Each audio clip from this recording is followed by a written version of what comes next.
अगर आप RRB NTPC 2024 के एग्ज़ाम को क्रैक करना चाहते हैं तो आपने बिल्कुल सही वीडियो क्लिक किया है, क्योंकि इस वीडियो को देख लेने के बाद आरआरबी एनटीपीसी 2024 क्रैक करें इस तरह का डाउट आपके मन में नहीं आएगा।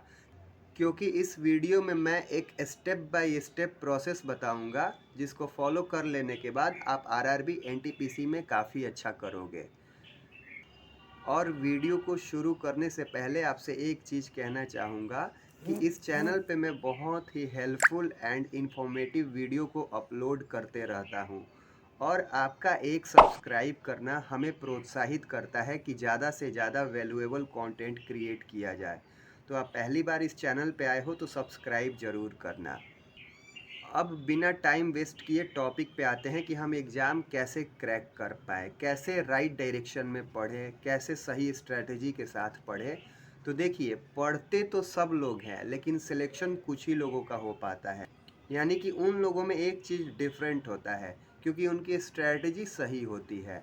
क्योंकि इस गलत दिशा में आप काफ़ी मेहनत करोगे, उसके बजाय आप राइट डायरेक्शन में थोड़ा भी मेहनत करोगे, थोड़ा अच्छे से मेहनत करोगे, तो आप आसानी से एग्ज़ाम को क्रैक कर सकते हो। तो सबसे पहले मैं बता दूं कि आपको एग्ज़ाम टाइम तक पूरे आपके माइंड में कोई किसी तरीके का डिस्ट्रैक्शन नहीं होना चाहिए, क्योंकि आप एक एग्ज़ाम क्रैक करने जा रहे हो। और आपको पता ही होगा कि आरआरबी एनटीपीसी में कितना कंपटीशन रहने वाला है, कितने लोग फॉर्म अप्लाई करेंगे, कितने लोग इस एग्ज़ाम को लिखेंगे।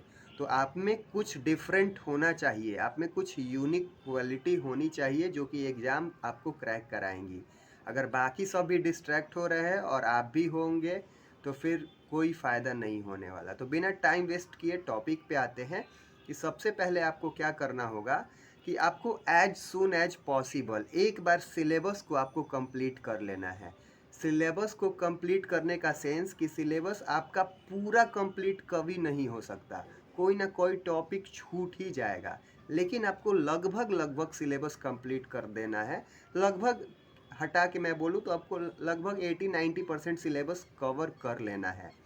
और उसके बाद मेन इम्पॉर्टेंट चीज़ कि आपको पता होगा कि 2019 में आरआरबी एनटीपीसी का एग्ज़ाम हुआ था, और आई थिंक कि उस साल 130 से ज़्यादा शिफ्टों में पेपर हुआ था सीबीटी 1 का, और सीबीटी 2 को भी इंक्लूड कर दिया जाए तो ये शिफ्ट 150 शिफ्ट हो जाएंगे। तो आपको इन 150 शिफ्ट के पेपर को कलेक्ट करना है, इन 150 शिफ्ट के पेपर को आपको सॉल्व करना है।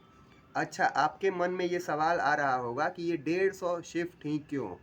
तो एक चीज़ मैं बता दूं कि अगर पढ़ने को कहा जाए तो पढ़ाई अनलिमिटेड है। आप पढ़ते रहिए अलग अलग किताब, आप डिफरेंट टाइप के किताब को सॉल्व करिएगा, उसमें क्वेश्चन बहुत अच्छे लेवल के होंगे, हाई क्वालिटी के होंगे, उनमें कंटेंट बहुत अच्छा होगा। लेकिन हो सकता है कि वो सवाल एग्ज़ाम के पॉइंट ऑफ व्यू से इम्पोर्टेंट नहीं हो, क्योंकि उस टाइप के सवाल हो सकता है एग्ज़ाम में नहीं पूछे जाते हो।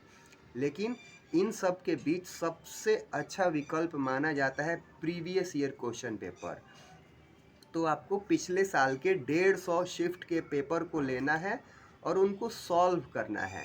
उनको सॉल्व कुछ इस तरीके से करना है कि आप पहला सेट को सॉल्व करिएगा तो हो सकता है कि आपके मार्क्स कम आए, आपके स्कोर कम आए। तो हो सकता है कि आप घबरा जाइएगा कि मेरा मार्क्स तो कम आ रहा है, स्कोर कम आ रहा है। यहीं पे most of the candidate mistake करते हैं। आपको घबराना बिल्कुल नहीं है। आपने एक सेट को सॉल्व किया, उस सेट में हो सकता है बहुत सारे सवाल आपसे बन जाए, उस सेट में ये भी हो सकता है कि कोई सवाल आपसे नहीं बने।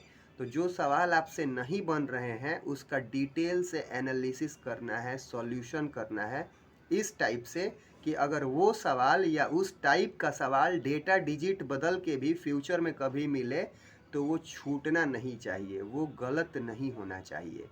और आपको सेट 1 इस तरीके से सॉल्व कर लेना है। इसके बाद आपको सेट 2 सॉल्व करना है।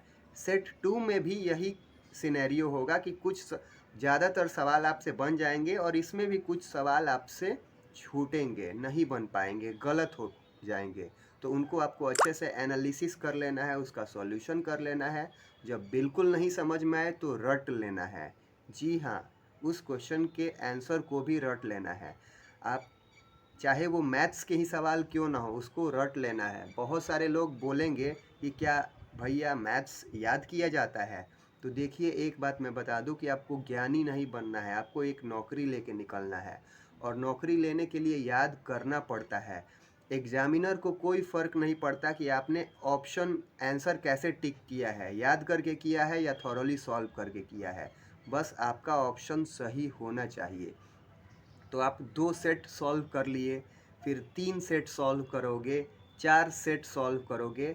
अच्छा, एक चीज़ मैं और ऐड करना चाहूँगा कि जिस टाइम पे आपका एग्ज़ाम हो रहा होता है, जैसे कि 10 बजे से एग्ज़ाम है, तो आप प्रयास करिए कि उन सेट को 10 बजे ही सॉल्व करें। अगर आपका पेपर 1 बजे से होने वाला है, तो आप प्रयास करिए कि 1 बजे से ही आप पेपर को सॉल्व करें। ऐसा करके आप हैबिचुएटेड हो जाओगे, फ़ैमिलियर हो जाओगे। सब सेट को तो आप ऐसे नहीं कर सकते, लेकिन जब आपके एग्ज़ाम का जब एडमिट कार्ड आ जाता है 15 दिन पहले, तो उन 15 दिन में कुछ सेट को उस टाइम ड्यूरेशन में करिए, ताकि उस टाइम में आप खुद को फ़ैमिलियर कर पाओगे, हैबिचुएटेड कर पाओगे, और आपकी एफिशिएंसी इससे बढ़ जाएगी। कुछ मार्क्स आपके एक्स्ट्रा ज़रूर आएंगे, क्योंकि ये देखा गया है कि बहुत सारे एस्पिरेंट ऐसा करते हैं, तो वो उनके लिए हेल्पफुल होता है।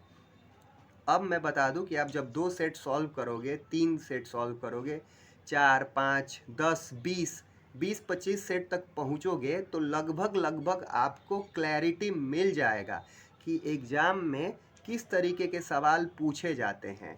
यानी कि आपके दिमाग में ये क्लियर कट आ जाएगा कि अब एग्ज़ाम में किस तरीके का सवाल पूछा जाता है।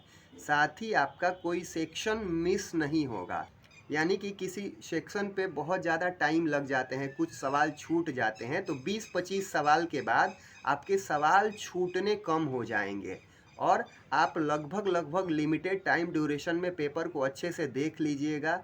सवाल बनेगा या नहीं बनेगा वो तो बात की बात है, लेकिन लगभग आप पूरे 100 सवालों को 90 मिनट में अच्छे से देख लीजिएगा। एक बार आप बना भी लीजिएगा, नहीं बनेगा वो बात अलग है, लेकिन उसी के लिए तो हम लोग सॉल्यूशन कर रहे हैं ना। तो उसका अच्छे से डीप से एनालिसिस करना है, सॉल्यूशन करना है। आपको अगर समझ में नहीं आता है तो आप अपने सीनियर से भी पूछ सकते हो, यूट्यूब पे भी सर्च कर सकते हो। अब तो इतना टेक्नोलॉजी है कि आप आसानी से किसी भी चीज़ को सर्च करके सीख सकते हो। तो आपको इस तरीके से फॉलो करना है। जब आप 25 सेट सॉल्व कर लीजिएगा, 25 के बाद जिस दिन आप 50 सेट पे जाइएगा, आपको अंदर से लग जाएगा कि जो मैं ये पढ़ाई कर रहा हूँ, ये बहुत ही मतलब पहले की पढ़ाई में और अब की पढ़ाई में ज़मीन आसमान का फ़र्क है। क्योंकि अभी हम राइट चीज़ें पढ़ रहे हैं, वो चीज़ें पढ़ रहे हैं जो एग्ज़ाम के पर्सपेक्टिव से इम्पॉर्टेंट है। एक चीज़ मैं पॉज करना चाहूँगा कि जब भी आप प्रिपरेशन करोगे, तो उस टाइम पे आपका करंट अफेयर का सवाल होगा, तो वो सवाल पे आपको ध्यान नहीं देना है, क्योंकि वो सवाल एग्ज़ाम के पॉइंट ऑफ व्यू से इम्पॉर्टेंट नहीं होगा। क्योंकि करंट अफेयर आपको अभी का लेटेस्ट पढ़ना पड़ेगा, अलग से पढ़ना पड़ेगा, जिसके लिए मैं बता देता हूँ कि बहुत सारे टीचर का यूट्यूब पे मास्टर वीडियो अवेलेबल है, जो कि 6-7 घंटे का वीडियो हो सकता है। तो आप उस वीडियो को 1.5 के स्पीड से 60% वॉल्यूम पे हेडफोन में आप आसानी से सुन सकते हो, और ऐसा 3-4 बार सुनोगे तो शायद आपके करंट अफेयर आसानी से हो जाएंगे। अगर आप देख सकते हो तो देख भी सकते हो। इसके इसके साथ ही मैं ये बताना चाहूँगा कि जब आप ये प्रिपरेशन कर रहे हो, तो इसी टाइम ड्यूरेशन पे आपको टाइपिंग का भी प्रिपरेशन करना होगा, क्योंकि बहुत सारे लोग टाइपिंग का प्रिपरेशन नहीं कर पाते हैं। वो सिर्फ CBT 1 एंड CBT 2 के बारे में सोचते हैं, लेकिन एक चीज़ का ध्यान रहे कि आपको बाकी लोगों से अलग निकलना है, आपको फाइनल सिलेक्शन लेना है, और फाइनल सिलेक्शन लेने के लिए आपको टाइपिंग की प्रैक्टिस अभी से ही करनी होगी, क्योंकि आप एक दिन में टाइपिंग या एक महीने में टाइपिंग नहीं सीख पाओगे। तो भले आप थोड़ा सा ही प्रैक्टिस करिए, आप 15 मिनट 20 मिनट ही टाइपिंग का प्रैक्टिस करिए, लेकिन टाइपिंग ज़रूर करिए। अब बात करते हैं कि जब आप 50 सेट के बाद 100 सेट पे पहुंचिएगा, आप कॉन्फिडेंस से भर जाइएगा। आपको लगेगा कि बस पेपर मिले और मैं सॉल्यूशन कर दूंगा। यानी कि आप इंतज़ार में रहिएगा कि कब पेपर हो, और जिस दिन आप 150 सेट पे पहुंचिएगा, आपको कोई रोकने वाला नहीं होगा, और आपका सिलेक्शन अब मैं क्या ही बोलूँ, मैं यहाँ पे मेरे पास बोलने के लिए शब्द नहीं है। यानी कि जब आप 150 सेट को सॉल्व कर लीजिएगा, उसके बाद शायद मेरे पास शब्द नहीं है कि मैं आपको क्या बता पाऊँ। आप कितने कॉन्फिडेंस से भरिएगा और आपको पेपर कितना आसान लगेगा और पेपर को आप कितने अच्छे से कर पाइएगा, शायद मैं इसको बोल के नहीं बता पाऊँगा। इसके साथ ही आपको बहुत सारी चीज़ों का ध्यान रखना होगा। एग्ज़ाम टाइम में आपको डिस्ट्रैक्शन फ्री रहना होगा, आपको मन लगा के पढ़ाई करना होगा, राइट चीज़ों को पढ़ना होगा, कभी भी मिसगाइड नहीं होना है। इसके अलावा मैं बात करूँ तो एक नौकरी लेने के लिए बहुत सारी चीज़ें मायने रखती है। तो आपको हमेशा ऑप्टिमिस्टिक रहना है, पॉजिटिव रहना है। ऑप्टिमिस्टिक रहना है, हमेशा आशावादी रहना है, सकारात्मक सोच के साथ अपनी प्रिपरेशन को करना है, दृढ़ संकल्प के साथ करना है और भगवान में आस्था रख के करना है। और आपका आरआरबी एनटीपीसी 2024 में सिलेक्शन ज़रूर होगा। और उसके बाद आप आके कमेंट में भी बताओगे कि भैया आपने जो बताया था वो काफ़ी हेल्पफुल था। आई होप कि आप आज के इस वीडियो से बहुत ही कुछ सीखे होंगे। देन इस चैनल को सब्सक्राइब कर देना। मिलते हैं अगले वीडियो में।